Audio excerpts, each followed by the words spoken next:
Hello and welcome to today's webinar. We are very excited to host author Drew Hayden Taylor. My name is Jody Williams and I will be your host for today. I am the co-chair for the First Nations, Métis and Inuit Education Association of Ontario, and we are really excited to bring, this is our third webinar in our series, and we'd like to thank you for joining in today. Just a reminder as you're coming in to keep your videos off and your microphone on mute. It will make the experience much more pleasurable and less interruptive. Just a little bit of etiquette. As I mentioned, to keep your video off and stay on mute, we welcome you to use the chat box. When you hover over the middle screen, you'll see a toolbar pop up and you'll notice that there's a little speech bubble there. That is the chat box. We welcome you to, if you would like, to introduce yourself and where you're tuning in from. As well, we will be doing a Q&A, so you can put your questions in there as they come up. We do have a large audience today, which is wonderful. So we may not get to all your questions. We will do our best. As you notice, you may see on the top of your screen a notification that's come up that we are recording the session. There is a little button that you can dismiss the notification, so it's not on your screen there. Just a little bit about our organization. We are a subject association. We're a grassroots, not-for-profit organization. We are a council of dedicated volunteers who volunteer our time to create opportunities like these, as well as resources. And we do a lot of lobbying to the government to ensure that Indigenous voices are front and center in regards to what's happening in Indigenous education across the province. Most importantly, our organization is made up of an Elders Advisory Council, and these members are from across the province. Many of them are fluent language speakers and also are former residential school survivors.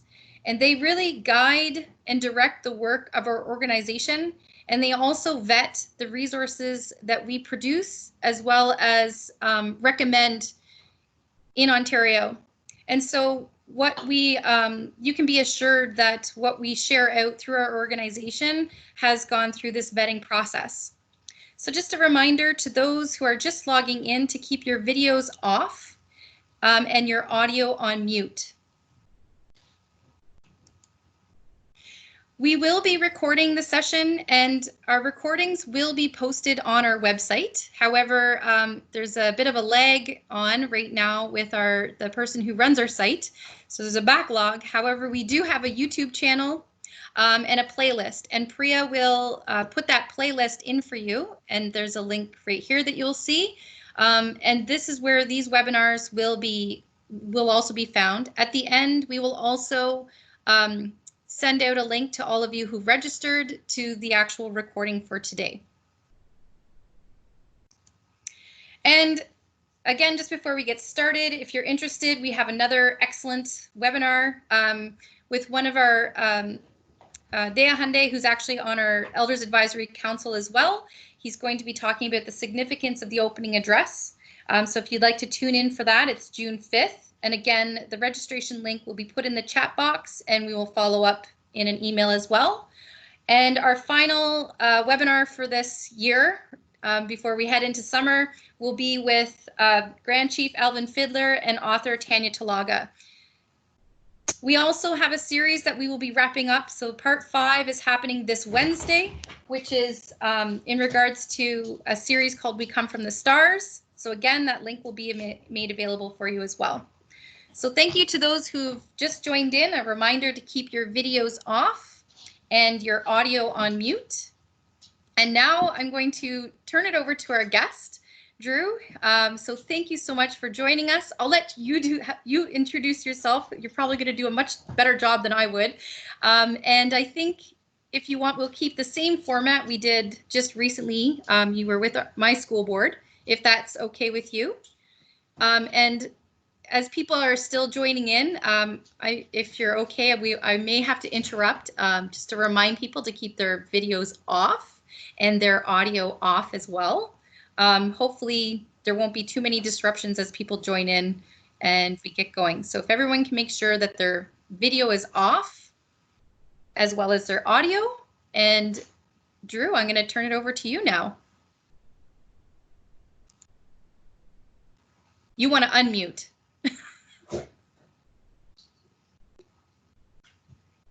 Thank you.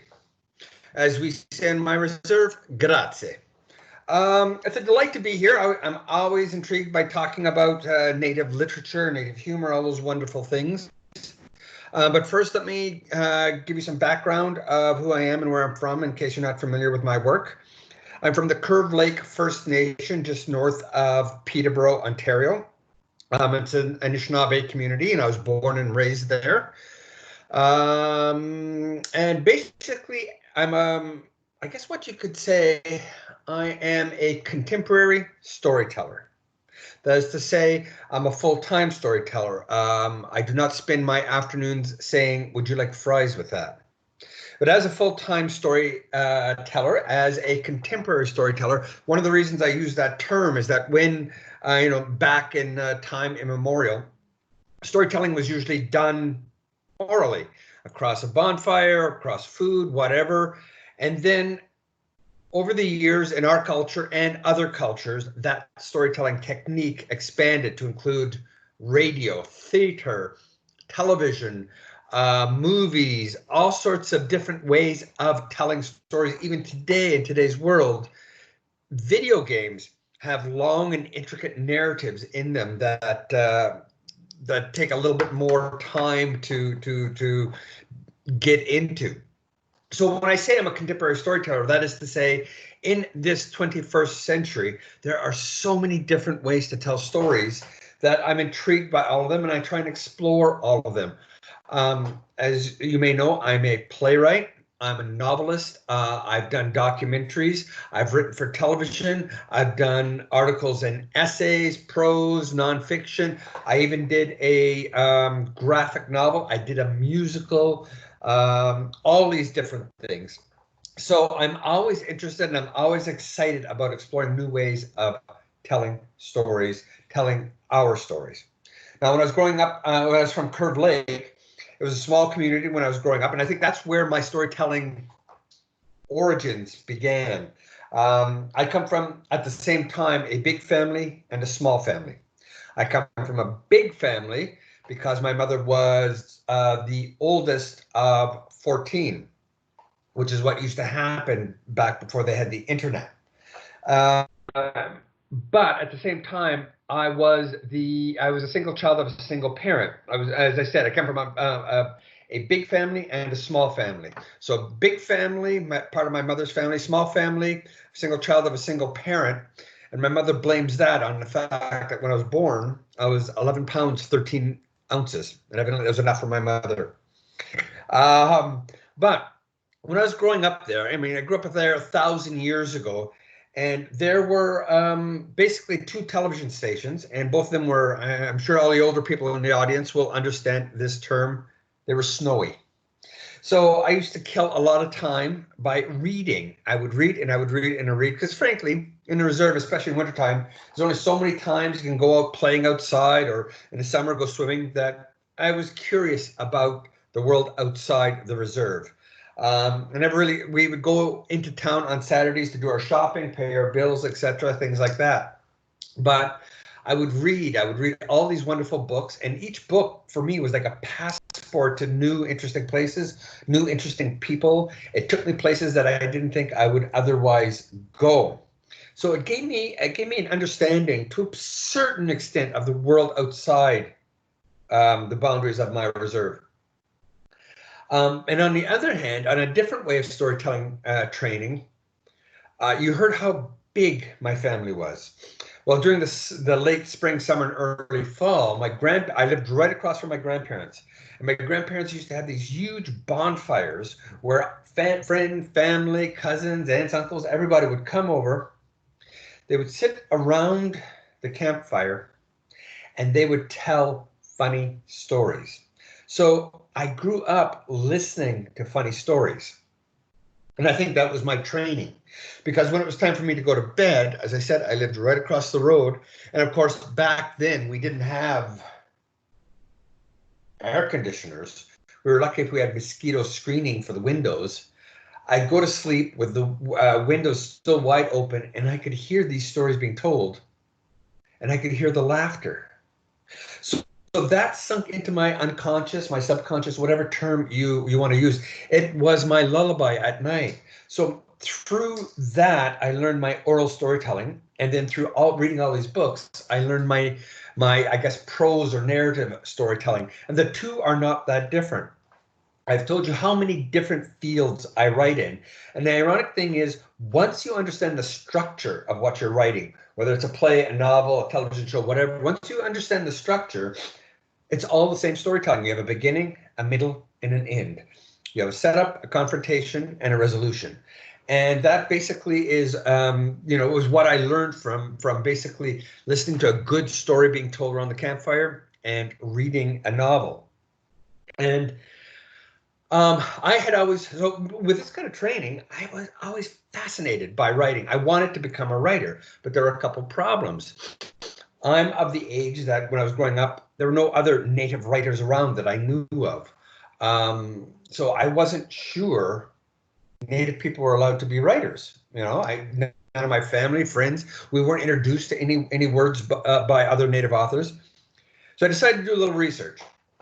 I decided to ask those who are wiser than me, more experienced, which, as you know, is essentially the Indigenous way. So the first person I went to was my grade 11 English teacher. And I went to him and I said, "Sir," and I remember distinctly walking in the door of the classroom. He was looking for something in the bottom left-hand drawer of his desk. I walked up to him and I said, "Sir, is it possible to make a living from creative writing?" And without even looking up, he said, "No, not really." So that was my introduction to the possible world of writing. The other person I went to was my mother. I went to my mother and I told my mother I wanted to be a writer. And my mother looked at me with a very perplexed look and said, "Why do you want to be a writer? It's not going to get you any." And again, those words stayed with me, my mother. Why do you want to be a writer? It's not going to get you anywhere. And I understood where my mother was coming from. My mother had a grade 6 education. Her first language was Anishinaabe. And she'd spent most of her adult life cooking and cleaning for white people. So the idea of being a writer was just literally not on her radar. So I was openly discouraged from being a writer, and I gave up wanting to be a writer. But ironically, at the same time, something else was happening in this universe. I told you how big my family was. I told you how small my reserve was, about 800 or 900 people. And so it became painfully obvious to me in my mid and late teens that I was related to practically every girl on the reserve. So this was as good a reason as any to go to college. So I decided to go to college, but I didn't know what to take. I wanted to be a writer, but I was told there's no point in that. So I tried to find something that would be roughly of that same industry. I was very curious about being a writer, but I couldn't be a writer. So what are all those terms? I'm with the band, a wannabe, you want to be a part of it, even though you can't be a part of it. So I decided to go to school for radio and television broadcasting, which was like the stupidest thing I could take because I was very, very shy, like a lot of Indigenous youth. And it was like the worst thing I could take. Making a long story short, I ended up going to school for that. And I spent most of my early 20s kicking around Toronto doing odd jobs in the arts. I wanted to be an artist. I was told I couldn't be an artist. So I was what I like to think I was getting seasoning. I worked for the CBC radio as a trainee radio producer. I worked for the Canadian Native Arts Foundation, now called Inspire. I did the sound on a couple of documentaries, and I ended up working for a film company. So I learned more and more and more about storytelling and different ways of telling stories. Radio, documentary, all sorts of different arts forms through Inspire, and then through filmmaking. And I ended up working for a television series. I don't know how many people out here remember this from the late 80s. It's kind of old, and they only did 13 episodes, but it was a series called Spirit Bay. And I ended up working on that as their technical advisor. You know, they would give me these scripts to read, all by white people, produced by white people, directed by white people, written by white people, and a third of the cast was non-native. And they would give me these scripts to read for technical accuracy, and I would read them, and they'd say, "Is this script technically accurate?" And I would say, "Yes, native people eat toast."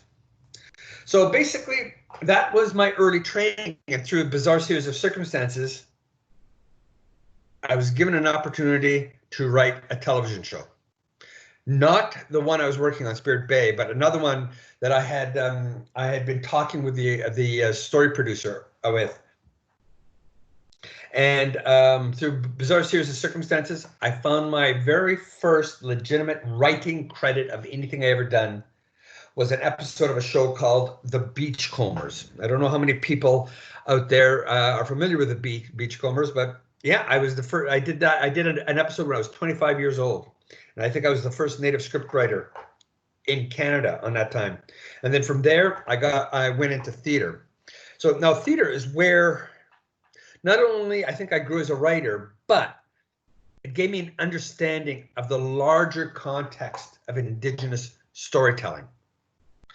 Basically, I like to think the contemporary Indigenous literary renaissance began in 1986, November 22nd, 8 p.m. The wind was out of the east.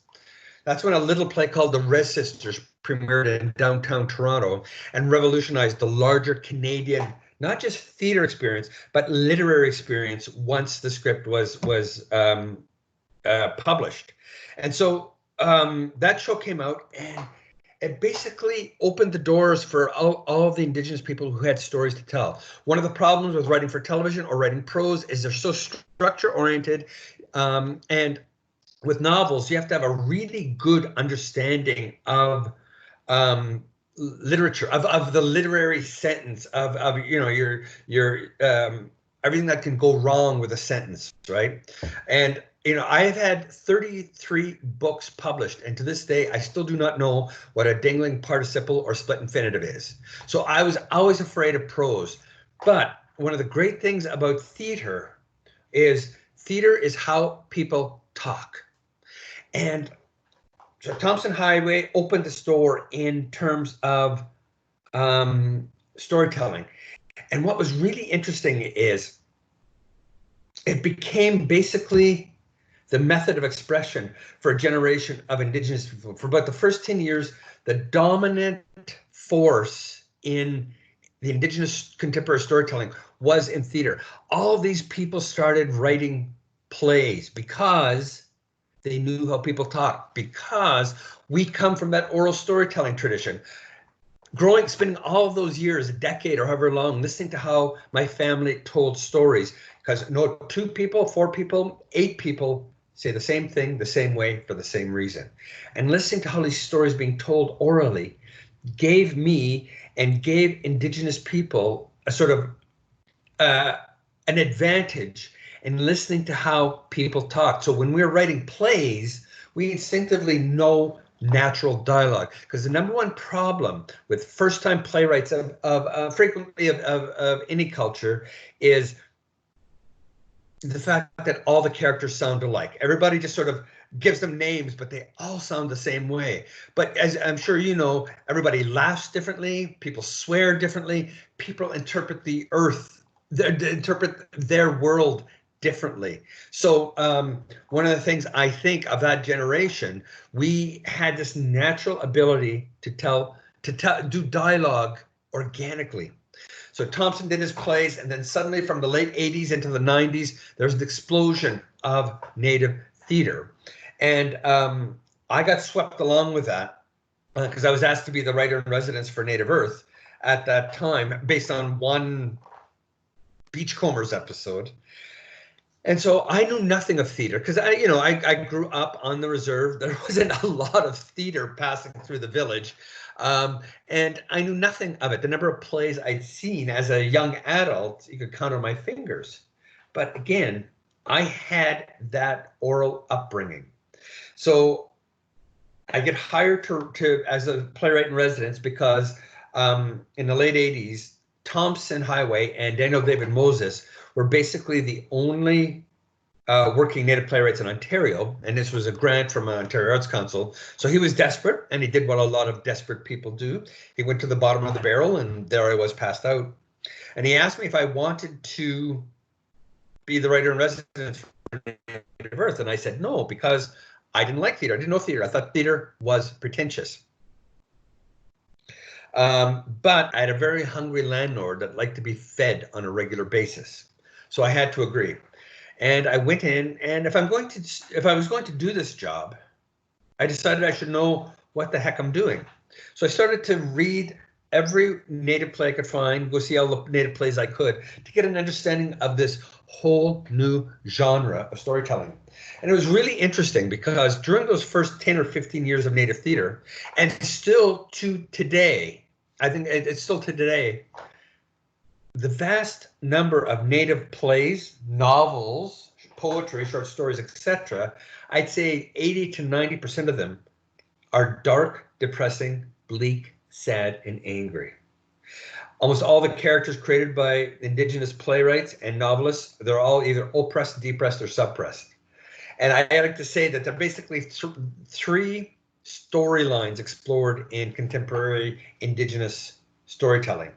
They're either victim narratives, historical narratives, or the byproducts of what I refer to as post-contact stress disorder. Now, this all makes sense. This is not a criticism. This all makes sense because, and in an opening essay Thompson has in the published version of the Res Sisters, he says, before the healing can take place, the poison must be exposed, right? So basically, when an oppressed people get their voice back, they're going to write about being oppressed. So we have an entire, almost 2 generations of writers now who are busy exploring that sense of oppression, that, again, the byproducts of post-contact stress disorder. I remember at a conference once talking with Maori playwrights, Aborigine playwrights from Australia, and Dalit writers from India. And the basic conclusion was, when you are at the bottom of the social hierarchy for hundreds or thousands of years, and you're finally given a chance to tell your story, chances are it won't be a comedy. So it was sort of an organic healing thing, and I think that's what was happening. That's why all these stories coming out of our community dealt with colonialism, dealt with reserves, residential schools, etc. Now, as I said, that all makes sense. I understand it. It's necessary, but I've been very fortunate to travel to over 150 First Nation communities across Canada and the United States. And everywhere I've been greeted with a laugh, a smile, and a joke. And in my experience, it's been, in my humble opinion, for what that's worth, that's what's been responsible for us surviving those centuries of oppression. Native people have this amazing, powerful, organic sense of humor that I think allows us to survive so much. And I wasn't seeing this in a lot of our literature, and I couldn't understand this. I would look at my mother, who is a single mother, powerful woman, great sense of humor. I wasn't seeing her in novels or in plays. She definitely, to me, was not a victim. So I was looking at this, and I was like trying to understand the disparity as a young kid, and trying to figure out, in order to be a writer, playwright, a novelist, whatever, am I going to have to focus upon the dysfunctional aspect of the First Nations community? And the more I thought about it, the more difficult it became for me. And I remember running into an elder on the Blood Reserve in Alberta. I was talking with him about this whole thing, and he basically looked at me and said, I think for Native people, humor is the WD-40 of healing. And I thought about that. Humor is the WD-40 of healing. That is so cool. That's almost t-shirt worthy. So I thought about it, and I thought, yeah, you know, the first sentence by Thompson Highway, before the healing can take place, the poison must be exposed, is correct. But also, humor for Native people is a WD-40 of healing. Why not? Other writers who are far better than me can expose the poison. I'm not very good at it. I prefer to deal with the healing through humor. I was raised in humor. I'm surrounded by humor today, that my friends, everything. You get a group of me and my Indigenous friends together and we're laughing constantly. So that's when I made sort of the decision in my career to focus on celebrating the Indigenous sense of humor. And and, you know, I sometimes wondered because, you know, I'm dealing with humor and everybody says, I've had people literally tell me that they prefer, that they think it's frivolous, that it doesn't really do anything positive for the Native community, that I should consider, you know, being more serious. I actually had one artistic director of a Native theater company say, Drew, I know you can be funny, I'd rather you be serious.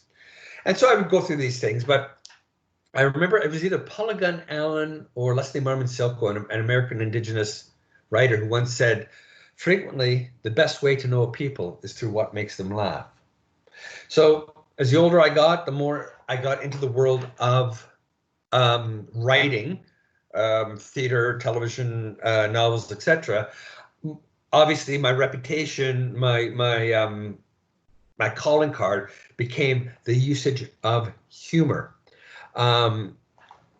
So sorry, I'm reading stuff down the back side here that I'd always like to read, but it's distracting. I'll get back to those in a second.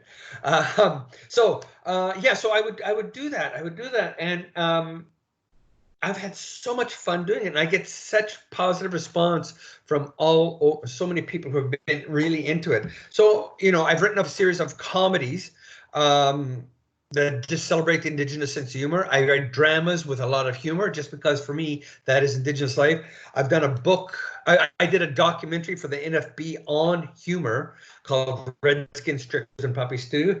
I edited and compiled a book exploring and deconstructing humor called Me Funny. Yeah, it's just, it's fun. To me, it's organic. It comes directly from the heart of the community. And so for the longest time, as I said, it used to be that all the stories coming out of our community were, again, dark, depressing, bleak, sad, and angry, that dealt with victim narratives or horror or historical narratives, etc. But in the last 10, 15 years, there's been this interesting exploration, the spreading out of Indigenous storytelling, where we're beginning to explore genre fiction. There about 5-10 years ago, there was a musical that toured Canada called was it Children of God or whatever? That was a musical about residential schools. Still a little dark, but still it was a musical. And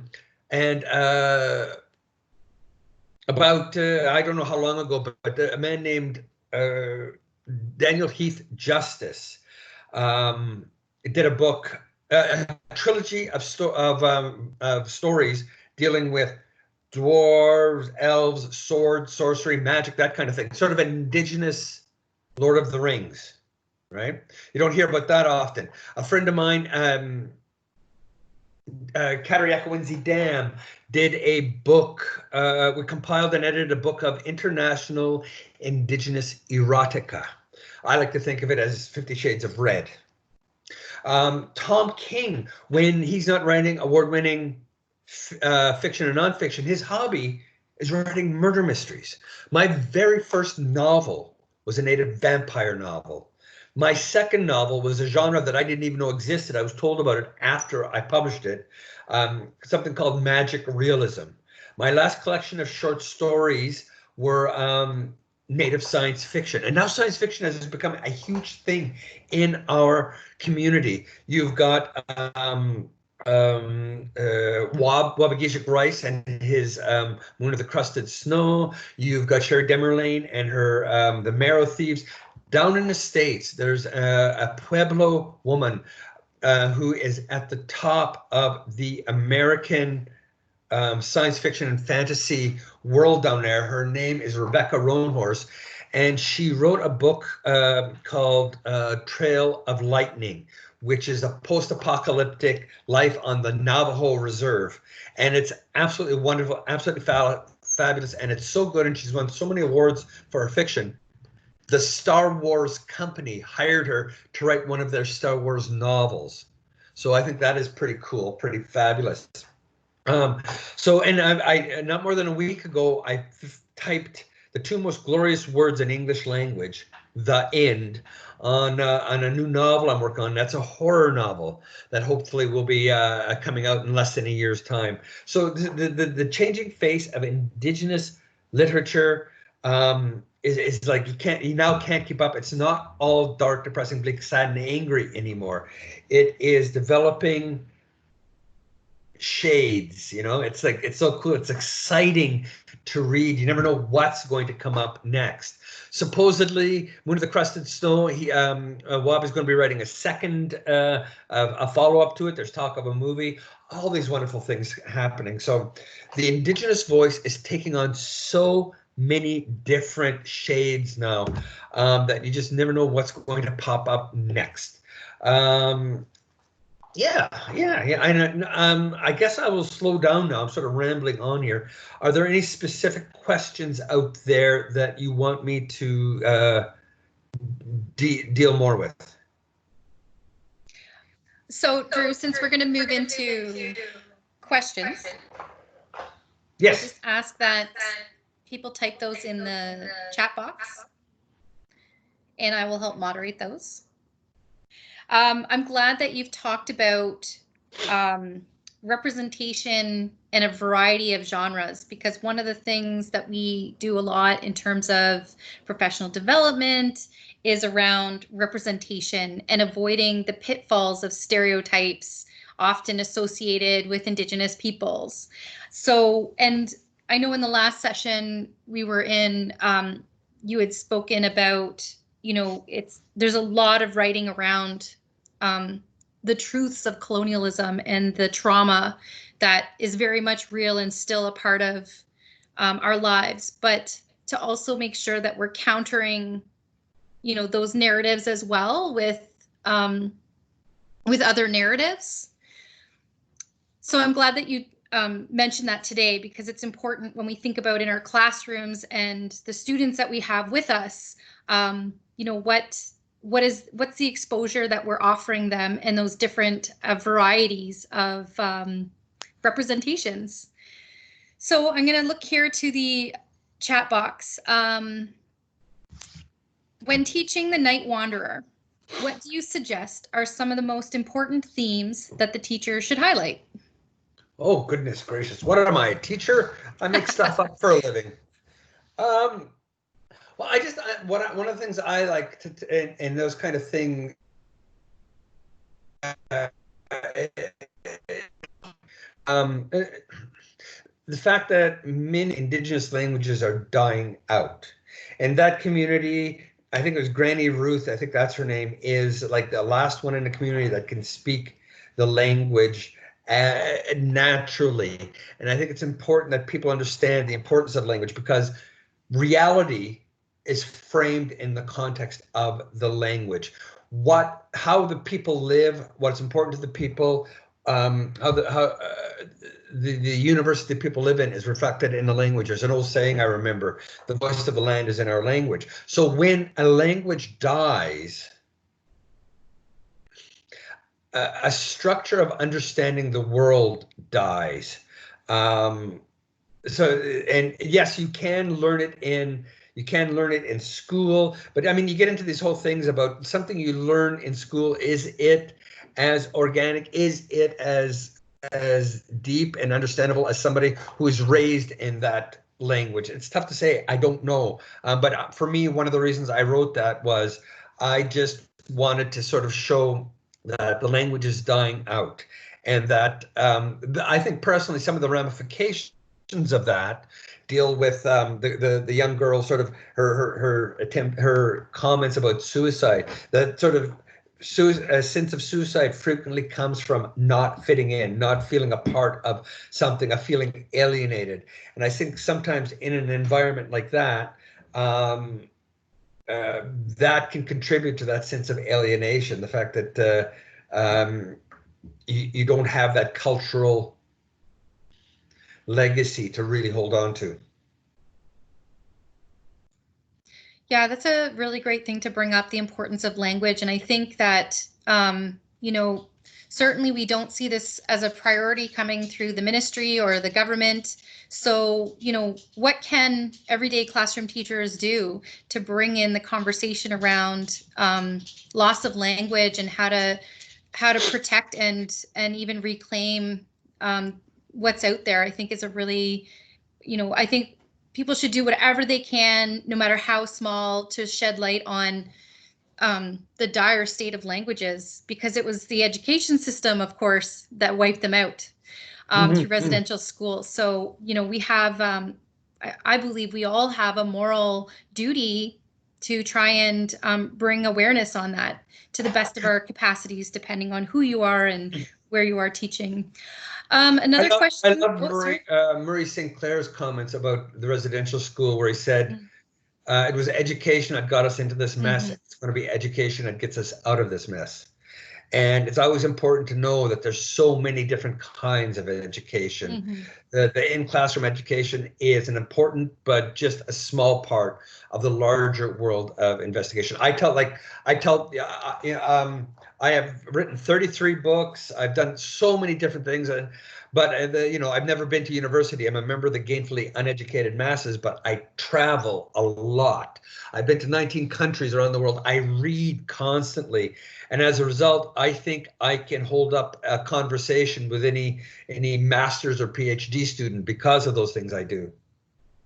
Absolutely. And I think perhaps slowly we are, you know, the machine of a system that we're in.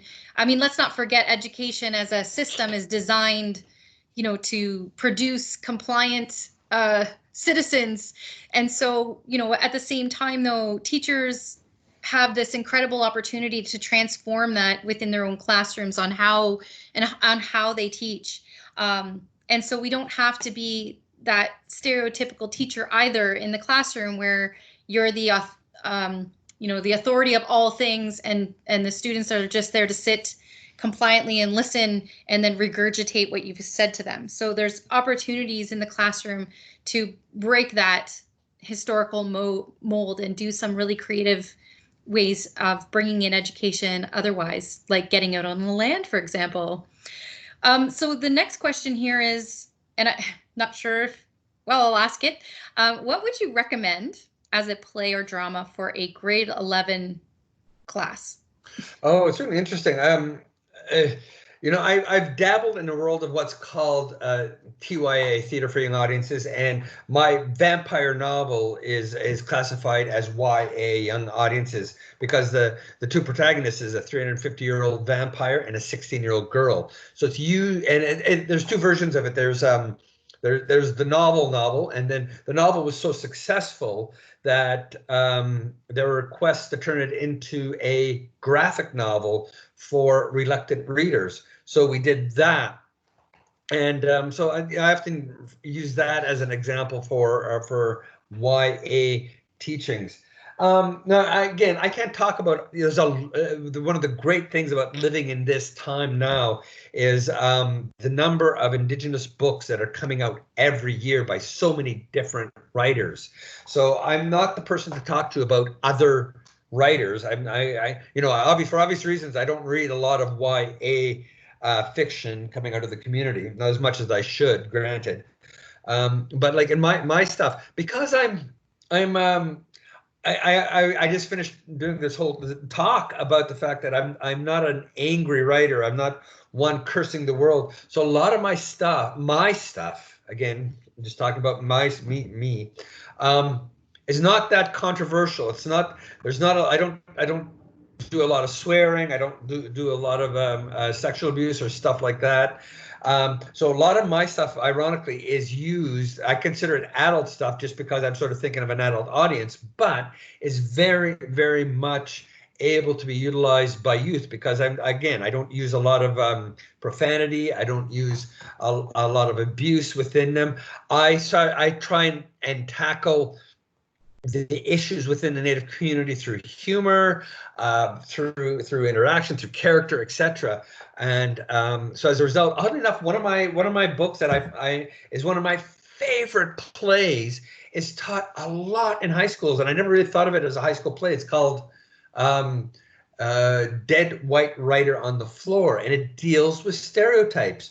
The first act are 7 stereotypes in literature created by non-native writers. So you've got like Tonto, you've got Billy Jack, you've got the Indian princess, you've got the wise old elder, the bloodthirsty warrior, etc. And in the second act, because we have now had Indigenous literature by Indigenous authors for like the last 30, 40 years, we're beginning to develop our own Indigenous stereotypes. So in the second act, they become contemporary Indigenous stereotypes utilized by Indigenous writers, like the residential school survivor, the corrupt chief, and all the bingo playing welfare mother, etc. So it's an exploration of stereotypes, and for some reason it's oddly popular, and I actually don't know why. And of course, the very first play I wrote, also the very first book that was published, was about 3 16-year-old boys exploring what being Native means to them. It came out in 1989. It's a play called Toronto Dreamers Rock, and it's about a 16-year-old boy from now, a 16-year-old boy from 100 years in the future, and a 16-year-old boy from 400 years in the past, at meeting at the top of this place called Dreamers Rock, just off of Manitoulin Island. And basically deals with being 16 in whatever culture. But they all have different definitions, different understandings of what being Native means to them. And so they explore it up there, and when they come down at the end of the 50 minutes, they all have a new understanding of who they are and where they come from. So I'm not sure if are you familiar with the grade 11, what's called the NVE course? Before I ask this next question, because I'll give you the context around it.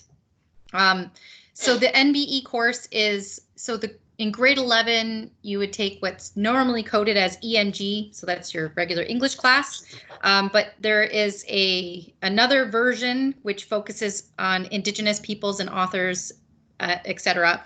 It's basically an Indigenous canon, and that can be given instead of the regular ENG course, so we call it the NVE, that's the code for it. So the question is in regards to that. So this grade 11 course, what is your advice to non-Indigenous teachers who are going to be teaching Indigenous literature for the first time in this particular course? But I guess we could extend that out to any course, really. Oh, goodness gracious. I always have trouble with these things because I'm not a teacher. I don't know what is important. Basically, like I look at stuff. I look at basically understanding compatibility. The other day, I think I mentioned in one of the webinar we had that I find that in my adolescent years, talking with other students, there are 3 kinds in terms of literary appreciations. You're either a Catcher in the Rye fan, you're either a To Kill a Mockingbird fan, or you're either an Outsiders fan. And I was always the Outsiders, loved the Outsiders, because I could relate to it. Even though it dealt with white pseudo gangs in Tulsa, Oklahoma, for a Native kid on the reserve, there they were talking about economic and social differences. Same principles on the reserve. So there was an understanding of that book that came from my Indigenous heritage. The same could be said for To Kill a Mockingbird. I had absolutely no affinity or understanding for Catcher in the Rye. It just did not work for me. I did not understand it, and as a result, I barely remember it. So it's finding those common threads. People say I'd rather take this than Shakespeare. I can understand that. I work in theater. I have trouble following some of his writings. It's like, I think 70% of Shakespeare is very good. 30% of it, he was treading familiar water. That whole thing he has about twins or dressing up male to female, female to male. It got a bit tiresome. But you know, as you know, the obvious thing is, you know, when he was good, he was very good. So, but there are aspects in it. I mean, everybody talks about the obvious, Romeo and Juliet. That can be applicable to almost any people of two different cultures or whatever. It's finding those cross-cultural elements in every story. Storytelling is universal. So my native stories, it's like comedy. When I go home at night, I watch Big Bang Theory, The Simpsons, all these shows, and I laugh. True humor is universal. There are more things we have in common than we have in different. Whereas with my stuff, 95% of the people who go and see my plays, go and see my comedy, are non-native.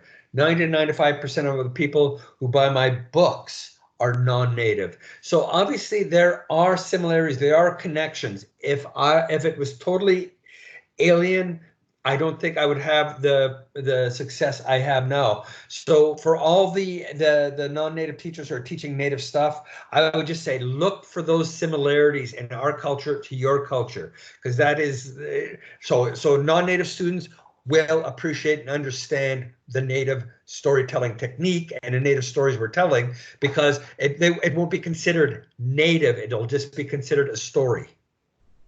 Ooh, that almost sounds good. I should write that down. That is great. I think too, also recognizing that by only teaching the English canon, we are upholding notions of white supremacy, and that we have to start bringing in other canons to offer, you know, those other perspectives that are out there and that are just as valuable and have lots to offer as well. And so the Indigenous canon is just a, you know, a great way to do that as well. And I would also say too, for those who are first times, is ask lots of questions. Every school board has an Indigenous education lead who for the most part has access to, you know, people that can come in and support classrooms or provide, you know, additional supports and resources. Certainly that's what the things that our organization helps with as well. So the next question is, I have loved teaching your plays, The Bootlegger Blues and The Baby Blues. I have looked into ordering more copies and also more of your recent work. Can I buy these directly from your website? I guess this is just a logistics question. No, I have a few copies here or there, but I'm not a mover of volumes of my books. Your best bet is to get them either from the publisher, or you can get it from Amazon. Or I'd always like to promote Indigenous businesses. So there's a company called goodminds.com. That's an Indigenous online book service, bookstore, that their basic function is to market Indigenous books to the world. And you could probably get my books from them very easily. The next question is, what text of yours is the one that you really want people to be exposed to, and why? That's cheating. As you know, I've said, I think 3 times, months ago, I was very lucky to have my 33rd book come out, and they're all, and you know, I write plays, novels, all these different things that come out. And so they all are important to me. They all come at different points in my life. They all say something about when I wrote them. However, there's one of the few ones I've done that where every time I would read it, I would say to myself, wow, I wrote this.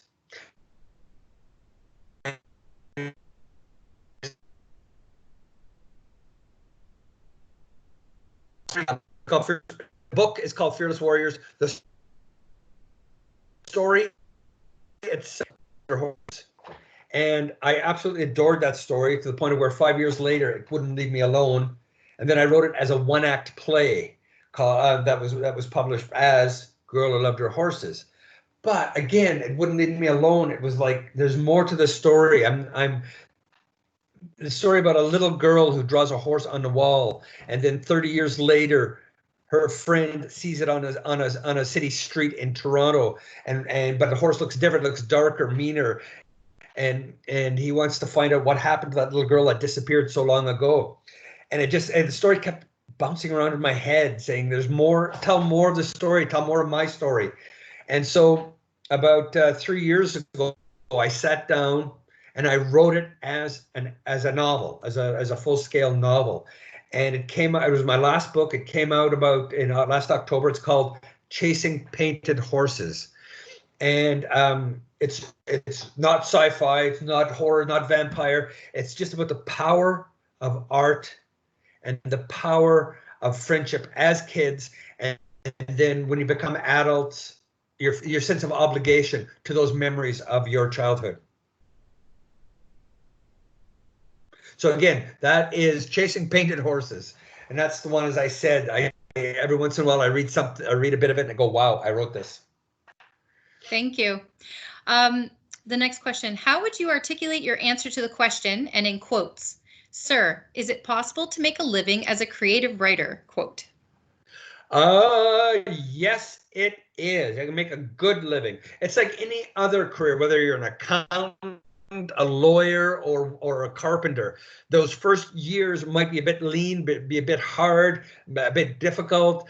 But if you're, again, with all professions, if you're good at what you're doing, you work at it, you try, you develop your craft like you would any particular skill, eventually, hopefully, there will be a level of success and a point where you can just sort of look back and go, I can't even believe I doubted this. Okay, next question. I'm curious about your comments about storytelling structure. The beginning, middle, end pattern seems very linear, and while every Indigenous writer makes their own choices, I've heard a lot of reference to circularity and narrative structure. Do you think the stories you grew up listening to were linear? Did that shape your sense of story? Oh, sure. Like as I said, sitting by that bonfire when people would tell a story, the story has to start somewhere. You can't jump in the middle of a story or at the end of the story. So, I was, and when I'm talking about these stories, I'm talking about not necessarily traditional legends, even though the same applies for them. But somebody saying, yeah, I was in town last week. I was walking down the street. Coming towards me was this person. Da da da da da. So yes, that has a very linear progression. You cannot tell a story without. You have to start somewhere and you have to end somewhere, and that is part of you heard me talk about structure. Part of the thing is, you have to know, where does your story start? We've all read novels or stories where it's going like, wow, the first half hour or the first 50 pages of this is just churning water. You could have started a little bit later. So yeah, linear is still, I think, very important in storytelling, but not essential in this postmodern era. Where you can take chunks here, there, all over. That's still a viable way of telling stories, and the linear method is not the only way, but it is a way. And you got your movies like Memento, which are going backward. So there are always exceptions to the rules. Myself, I like a good linear story. You mix it up. I've got the novel I just finished. It has like 5 or 6 characters, and I'm putting their voices scattered through, so you're not following one character's linear storyline. You're starting, and then middle, and then at the end it all dovetails together. So there are different ways of telling your stories, definitely. Okay, so this next question, how do you feel about Indigenous authors telling the stories of nations which they are not part of? For example, a Cree author telling stories with Haudenosaunee characters. As a non-Indigenous educator, I wonder if I should avoid these resources. That's a tough question. At the, I always say at time of contact in 1497, there were over 50 to 60 separate languages taught in Canada, or spoken in Canada. And literally, that's like discovering Europe. There must be over 50 to 60 separate languages and dialects in Europe. There's no one European anything. You know, the Swedish are different from the French, or different from the Italian, who are different from the Portuguese. Same up here. The Mi'kmaq are different from the Inuit, who are different from the Cree, or different from the Salish, et cetera, et cetera, et cetera. So when I'm frequently asked to give the Indigenous perspective on something, I always say I can't do that. I have my perspective. I have the Anishinaabe perspective. But again, talking with all those different people across Canada, again, I think we have more similarities than differences. And the thing that gives us the same table to stand on, the same floor to operate from, is that sense of colonization. We were all brutally colonized, some more than others, some more substantially than others, but we all have that in unison that gives us a window at. And some people think, yes, that is a serious issue. I myself, I wrote a Tlingit creation story. I wrote a Haudenosaunee creation. I wrote a play called The Crees in the Caribbean. So I, in my collection of Indigenous science fiction, one of the short stories take place from the Haudenosaunee perspective. So I have been known to dabble here and there, but before I do that, I had my story, my Haudenosaunee story, read by a very close friend of mine who is very, very Mohawk. He's an activist, journalist. He read it through. He gave me corrections, and I made it as correct, as honest, and as reverential as I could make it. Same with the Tlingit story I did. I had the woman whose traditional story this was looking over my shoulder to make sure I was being honest and respectful as I was writing it. So I personally think it's okay at this moment. This could change sometime next week. Thank you. I think that's a really good point, is that there's a difference between just writing something about somebody else and having no kind of consultation or vetting, so that you can always fall back on somebody who can, verify and essentially vouch for the credibility. And I think that goes to, when we talk about what's a reliable resource out there, you should always, be able to have legitimate sources vet and kind of put their stamp of approval on them.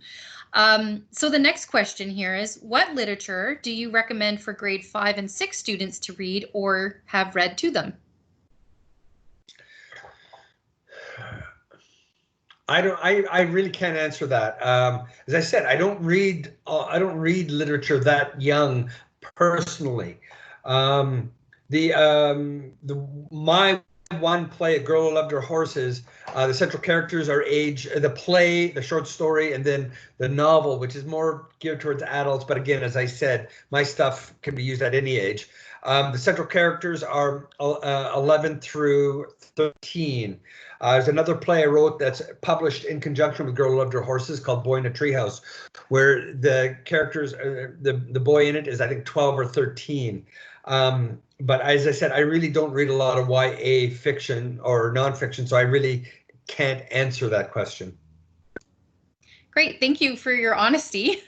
So the next question is, there's a few questions embedded within this one whole question. What do you think is the most responsible way to teach Indigenous plays in a drama course?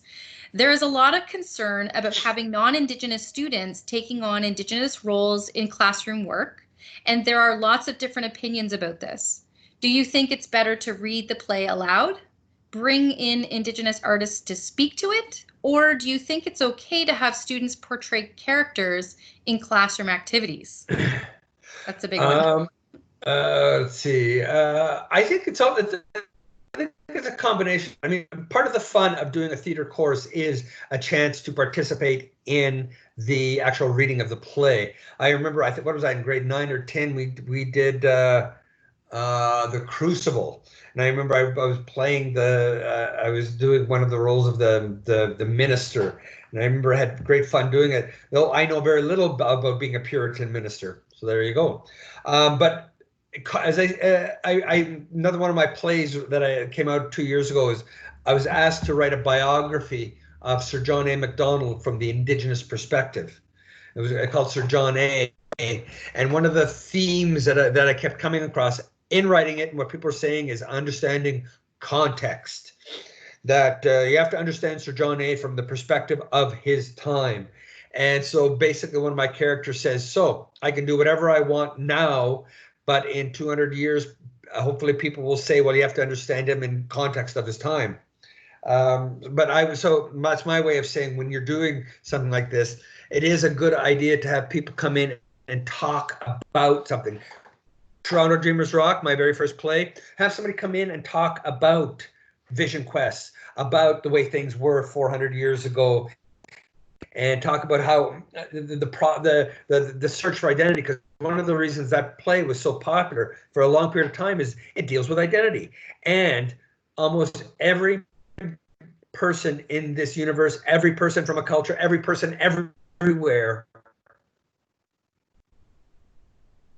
can an essay once called Pretty Like a White Boy, The Adventures of a Blue-Eyed Ojibwe, that dealt with identity. And that became one of my most famous essays ever. Because again, at the risk of repeating myself, everybody can relate with identity. And I think dealing with something on that perspective makes the learning process, making the understanding process, and it just makes it have more, it makes it resonate more, I think. Yeah, so I that answered the question. Well, I think so in a way, and I know we've had a lot of conversations. I know this is focusing on literature, but in the area of arts, and especially when it veers into appropriation, is really, instead of trying to replicate something, rather than just trying to paint like so and so or reproduce in the exact same way, is looking at the themes in what's being expressed by the artist. So in this case, in terms of literature, I think it's really good that you talked about those bigger themes that are emerging and making those connections back to students, to their own, because ideally every student you want them to have a connection to what it is that they're learning and listening to. So always looking for those, like as you were saying, those threads of connections back to their individual experiences with whatever the theme that's emerging is. Right. And yeah, and again, our mantra is always like consult, check in, and ask. Always working alongside community whenever possible. You can't really go wrong if you're working in partnership in that way. So here on the next question, and I'm noticing the time here, so maybe we may get time for one or two more questions. What books or authors would you suggest for adult readers who have never read the work of an Indigenous author? Well, I'm a fan. You're going to ask me. I'm a fan of so many Indigenous writers, and the thing is, I know so many of them. Right, in terms of just being a good old-fashioned storyteller, you got Ms. Robinson. Is Edna Robinson? I know her very well, but suddenly I'm on a pop quiz and I can't. Her name pops out. But Eden, thank you very much, Eden Robinson. Yes, very, very good storyteller. In terms of adding intelligence to the narrative, I'm a big Tom King fan. In fact, I want to grow up to be Tom King. In terms of adding heart and soul to your writing, Richard Wagamese is absolutely amazing.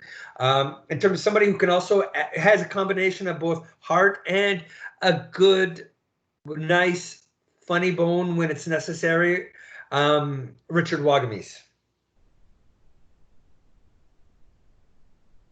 Okay, and I think this will be the last question. And it is, where was I here? Oh, in class, we talk about the writer's environment. Where do you write best / under what conditions? Please share a bit about your writing space.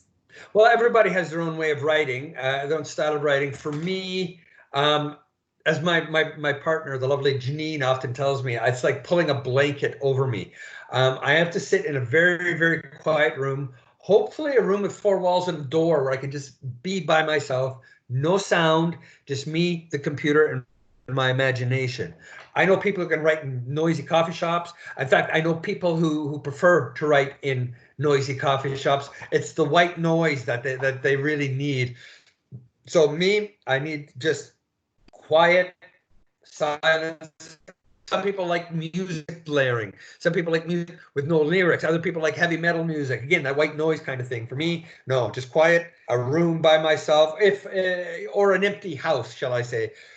Something with no interruptions, and just being able to tunnel my way into the story, and use my computer basically like a surfboard through the story. I love that. I had a visual surfing. So I just want to thank you again for taking your time with us today, and to everyone who's joined in. The chat box was very lively and lots of comments were shared. So I know that this we're in this weird new realm of virtual learning and online learning. So it was wonderful to be able to connect with you in this way. You know, the positive in this environment is that we can reach lots of people. There was some people from beyond Canada. I can't recall who I saw in the earlier that have tuned in today. So literally from all over the world here today with us to listen to you share, and your insights, and definitely your passion and your excitement is very infectious, even through the screen. I just want to remind everyone that I'll just quickly pop it up on the screen here. We will be sharing out the recording once we've uploaded it to our site, but we do have, and Priya will pop this in the chat box again. We do have a playlist. It is up on our website, but the playlist, you can access this one very quickly. And also, if you are interested, we have another great session coming up on Friday, June 5th at 1 p.m. with Dea Hande from Six Nations of the Grand River, talking about the significance of the opening address. Priya will put in these registration links as well. And then our last session is with Grand Chief Elvin Fiddler and author Tanya Talaga, talking about equitable access and education, another great discussion. And then finally, we have our series, We Come From the Stars, which has been a really cool discussion around and breaking down those stereotypes as well, talking about Indigenous knowledge systems with respect to the sciences, mathematics, science, technology, engineering, and more. So with that, again, thank you. If you have any final words you would like to share with us, or just a final goodbye. Oh, what? Me? Yeah. This was fun. This was fun. It's so weird to talk to people who I can't see. But no, this was fun. This was a lovely afternoon, and hopefully we've managed to. Yes, it's been great. So I can't thank you enough, and perhaps we can do this again in the future. I'll be sitting here waiting. Great. Okay, thanks everyone for tuning in. Enjoy the rest of your day and have a good one. Okay. Bye-bye. Bye.